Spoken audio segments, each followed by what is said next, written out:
My mother-in-law looked straight at my 2-year-old daughter and said, "I want both of you out of my house before dinner is over." It was Easter Sunday, the ham was still warm on the platter. The words came out so quietly that for a second I thought I'd misheard her. I hadn't. I didn't argue.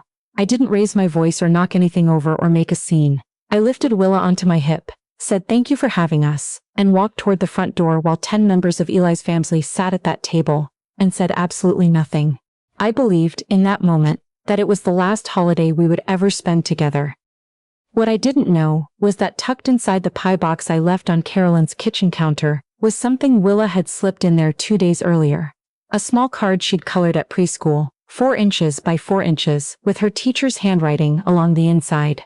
Within an hour, that little card would bring my mother-in-law to her knees in front of every person who had sat there in silence. Stay with me until the end.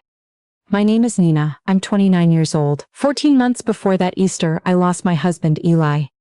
He was a structural engineer. He died on a job site when a scaffolding system failed.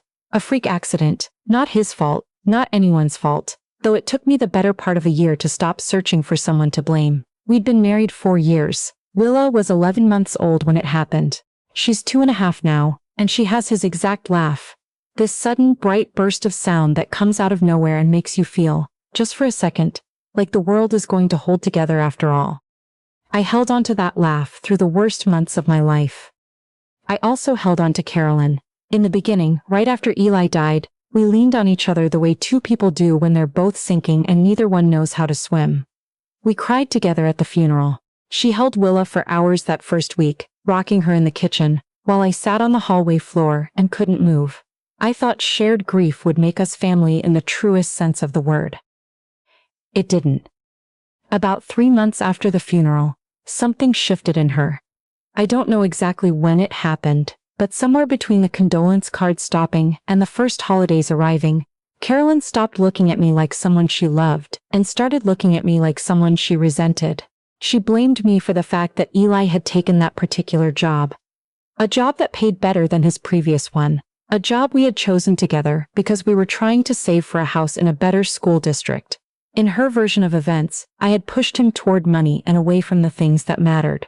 In her version, I was the reason she no longer had a son. She never said it that plainly. She said it sideways instead, the way certain people do when they want to wound you without being accountable for it. She would bring up how Eli used to come home for Sunday dinners before we got married, then glance at me. She would mention the promotion he'd passed up 2 years earlier, the one that would have kept him in an office rather than on site, and let the silence say the rest. Every comment was carefully assembled so that if you called her on it, she could say you were being oversensitive.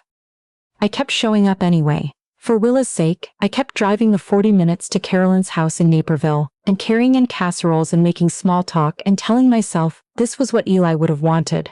He had loved his mother, not blindly, but genuinely. He knew she was difficult and he loved her anyway, and I thought the least I could do was honor that. Easter was my idea. I called Carolyn in February and suggested a family brunch at her place so Willa could do an egg hunt in the backyard. She agreed, and I spent a week planning, bought the Easter basket, filled the plastic eggs with goldfish crackers and raisins because Willa was still too young for most candy, baked a brown butter apple pie from scratch because it was Eli's favorite and I thought maybe that small connection would mean something to her. I should have known better than to let myself hope. When Willa and I arrived that morning, the house smelled like coffee and glazed ham, and the Easter lily Carolyn kept on the entryway table every year. Willa ran straight for the backyard when she heard her cousin laughing outside. I watched her go with this full feeling in my chest. At least she's happy, at least she has this. Carolyn greeted me at the door with a look that wasn't quite a smile. She took the pie from my hands without comment and set it on the kitchen counter. Eli's Aunt Frances gave me a warm hug. His younger brother Sean nodded from across the room. Sean's wife Beth offered me coffee. The first hour was fine, not warm, but manageable. Willa shrieked with delight in the backyard, stumbling across the grass after plastic eggs, holding each one up with both hands and yelling, "I got it!" every single time. I felt Eli so close in those moments that I almost couldn't breathe. Then we came inside for brunch, and things started unraveling. It started with the pie. Carolyn mentioned, in front of everyone at the table, that she'd found a similar recipe online, and mine looked like it might have been underbaked. She poked the crust with a fork while we were still in the kitchen and said she hoped it had set properly because undercooked eggs were a real concern with small children around. Nobody said anything. I told her I'd used a thermometer, and it was fine. At the table, when someone complimented Willa's dress, Carolyn noted she would have chosen something warmer given the morning forecast. When Willa knocked over her juice, because she's 2 and that's what 2-year-olds do, Carolyn sighed and handed me a towel without making eye contact, as though the spill were evidence of something larger than a spill. Then Eli's uncle made an offhand comment about how much Willa looked like Eli as a little boy. He meant it gently. He pulled out his phone and showed us a photo of Eli around the same age, same wide eyes, same stubborn little chin, tilted slightly upward, and I felt my throat tighten in the way it still does when something beautiful and painful arrive at exactly the same moment. Carolyn's face changed. She had been holding herself together all morning, but that photograph did something to her. I watched it happen. Her shoulders went rigid, her hands stopped reaching for her fork. She looked at Willa for a long second, and then she looked at me. "You do this every time," she said. The table went quiet. "I'm sorry," I said. "You bring her here so everyone can stand around talking about how much she looks like him." Her voice was controlled, quiet, which somehow made it worse, "so nobody forgets that you were his wife." "Carolyn, every holiday, every visit." She set her napkin down. "I lost my son. Every time you walk through that door with her, I have to sit here and watch everyone remind me of everything I'm never going to get back. You use that child. You use her so you don't have to grieve alone."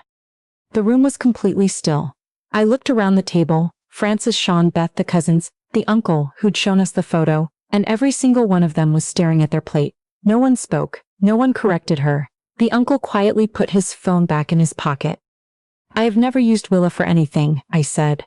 My voice was steadier than I expected. "I bring her here because she deserves to know where she comes from, because Eli would have wanted her to know his family." "Ellie isn't here to want anything anymore," Carolyn said. "And frankly, I think it's time you both accepted that." She stood up then. Her chair scraped back across the hardwood floor, and she pointed, not at me, at Willa. Willa, who was sitting in her booster seat quietly eating a dinner roll, completely unaware, a little ring of butter around her bottom lip. "I want both of you out of my house before dinner is over." Willa didn't understand the words, but she understood the tone. She looked up at me with those wide eyes, his eyes, and said, "Mama?" in the small, uncertain voice she only uses when something frightens her. That was the only moment I came close to losing it. I didn't. I breathed through it. I reached over and wiped the butter from her lip with my thumb, unclipped her from the booster seat, and lifted her onto my hip. I looked at the table one last time. This table full of people who had watched me absorb 4 holidays worth of pointed humiliation, and had never once found a single word to offer on my behalf. "Thank you for having us," I said. And I walked out. The drive home was 40 minutes on I-88. Willa fell asleep about 10 minutes in, her head tipped sideways, her Easter basket balanced in her lap. I kept both hands on the wheel, and drove at exactly the speed limit and focused on the white lane markings because they gave me something to track. About halfway home she woke up, looked out the window for a moment, and said, "We go back for cake?" I told her there wasn't any cake. She thought about that for a few seconds. Then she said very matter-of-factly, "Grandma was loud." "Yeah, baby," I said, "she was." There was a pause then. "Is she sad?" I didn't have an answer for that. I looked at her in the rearview mirror. This little person who had just been told she wasn't wanted at her grandmother's table. And she was asking me if the person who'd done it was okay. I had to look back at the road before I could speak. "Maybe," I said. "Sometimes when people are very sad, it comes out in ways that look like anger." She nodded as though that made complete sense. Within 2 minutes, she was asleep again. I didn't cry until I got home. I was unloading the car when I realized I'd left the pie, the entire box, still half full, sitting on Carolyn's kitchen counter, because nobody had touched it after the remark about the crust. For a moment I considered turning around. Then I shifted Willa higher on my hip and went inside. She could keep the pie. Back at the house, the brunch had gone completely flat. Frances was clearing plates, just to have something to do with her hands. Sean had taken the kids back out to the yard. Beth was at the kitchen sink running water over dishes nobody had quite finished eating from. The ham sat in the center of the table, barely touched. Carolyn had moved to the living room. She was standing at the window with her back to everything, looking out at the yard where the plastic Easter eggs were still scattered in the grass. Frances was the one who found it. She was consolidating the leftovers when she noticed the pie box lid wasn't sitting flat. Something was caught under the edge of it. A small folded square of cardstock she almost threw away before she saw the crayon marks on it. She opened it up. It was a card. One of the pre-printed preschool ones, 4 inches square, the front stamped with a bunny outline the kids were supposed to color in. Willa had colored it entirely in purple. She'd scribbled what was clearly supposed to be grass along the bottom and something sun-shaped in the upper corner. Inside, in the looping, careful handwriting of a preschool teacher transcribing a child's exact words, it read, "Happy Easter, Grandma. I drawed you a bunny. I love you. I love Daddy too even though he lives in the sky now. From Willa, age 2. Frances read it once, then read it again, then she walked to the living room. Carolyn. Carolyn didn't turn right away. Frances crossed the room and held out the card. This was tucked in the pie box. Willa made it for you. Carolyn took it the way you take something you expect to be ordinary. She looked at the purple bunny first. Then she opened it. Frances called me that evening. She cried for the better part of 10 minutes before she could get the words out in the right order. Carolyn read the card. She read it a second time, and then she made a sound Frances said she had never heard from her in 63 years of sisterhood. Not at their father's funeral, not when the hospital called about Eli, not through any of the grief that had moved through their family over the years. A sound that was less like crying, and more like something structural giving way. She sat down on the couch and pressed the card against her chest and shook. She shook for a long time. The rest of the family filtered in from different rooms, drawn by the sound. Nobody spoke at first. They stood there, Sean and Beth, the cousins, the uncle who'd shown them the photograph, and looked at her. Sean was the first one to say anything. He sat down beside his mother and spoke quietly. He told her that Eli used to call him every Thursday, like clockwork, and spent at least half of every call talking about Willa. He said Eli once told him that the 2 best things that had ever happened to him were Willa and me, in that order, and that he'd said it plainly and without any caveat. He told her he should have said something at that table, that he'd watched me show up, holiday after holiday, with food and gifts and patience and grace, and he'd stayed quiet every time because it felt easier than adding conflict to an already painful situation. He said he understood now that his silence hadn't kept anything calm. It had just made sure I was the only one absorbing the weight. Beth spoke next. She said she'd pulled Frances aside twice over the past year to say that something needed to change, and then talked herself out of doing anything about it, because she told herself it wasn't her place to interfere between Carolyn and her daughter-in-law. She said she realized now that by protecting her own comfort, she had abandoned someone who had no one in that room in her corner. The uncle said he wished he hadn't put his phone away. He said he wished he had kept talking about that photograph, kept saying out loud how much Willa looked like Eli at that age, because it was true, and it was beautiful, and that kind of truth should be spoken at a family table, not swallowed to manage someone else's grief. Frances told me she didn't speak during any of it. She just sat on the arm of the couch beside her sister and held her hand. Carolyn didn't sleep that night. She called Frances at 2 in the morning, and what she said was not specifically about me. It was about Eli. About what happens when grief doesn't have anywhere to go. She told Frances that sometime in the last year, she had convinced herself that if she could locate a reason for what happened, a cause she could hold in her hands and point at, the sheer randomness of losing him would become slightly more bearable. And the nearest available target had been me. She knew it was wrong. She'd known for months, but knowing it and stopping it are 2 entirely different things. I sat with all of that for 3 days. On Wednesday morning, 3 days after Easter, I heard a knock at my apartment door just after noon. Willa was napping. I looked through the peephole and saw Carolyn standing in the hall in her good coat, holding something carefully in both hands. I stood there for a moment with my hand on the door. Then I opened it. She looked smaller than she did in her own house. Her coat was buttoned and her hair was brushed, but she had the look of someone who had not slept properly in several nights, which I had a feeling was true. She held out the pie box first. She had resealed it neatly with tape. "I thought you'd want this back," she said. I took it. Then she held out something else. She'd had the preschool card framed. A simple wooden frame from the craft store, the kind with clear glass. Willa's purple bunny was centered behind the glass, the handwritten message visible below the drawing. "I thought Willa should have this," she said. "She made it." I looked at the frame for a moment. Then I looked at Carolyn. "I need to say something," she said, "and I need to say it without any qualifications or explanations attached to it." She drew a slow breath. "What I did was wrong. What I said to you on Sunday, and what I have said to you over the last year, it was wrong. You came to my home with your daughter and you were kind every single time, and I treated you as though you were responsible for the worst thing that ever happened to me." She stopped. "You weren't, you never were. Eli loved his life with you. He told me that. I knew it and I chose to be angry anyway, because the truth was too hard to live inside." She waited. She didn't ask me to forgive her. She didn't say I hope we can move past this, or I just want us to be okay again. She stood in the doorway with her hands at her sides and waited. "I appreciate you saying that," I said. "And I mean that sincerely, but I need you to understand something." She nodded. "Forgiveness and trust are two different things," I said. "I can work toward forgiving you. That's something I'm willing to do. But trust is going to take time, and I'm not going to apologize for that." "I understand.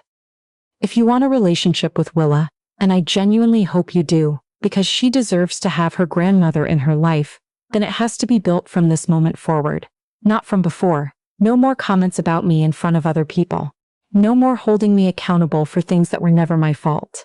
I kept my voice even, and the next time something is said at a family table that shouldn't be, someone speaks up.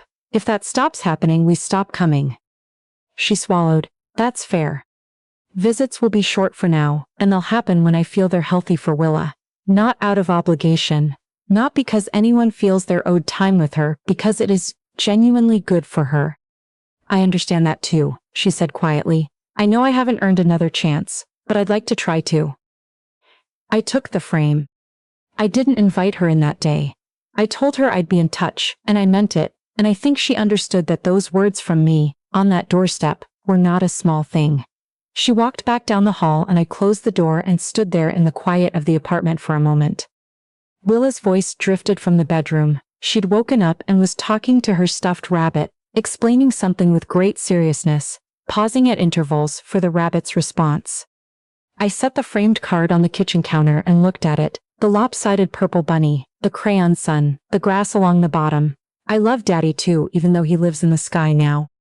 Her teacher told me later that Willa had asked to make an extra card specifically for her grandma, and that she had specifically asked to be the one to bring it. She'd slipped it into the pie box herself while I was loading the car, 2 mornings before Easter. I hadn't known it was there. 2.5 years old. The months after that Easter weren't a straight line. They never are. There were visits that went well, and one that went sideways. And after the one that went sideways, I did exactly what I said I would. I shortened the next visit and I told Carolyn directly why, and she didn't argue. She accepted it.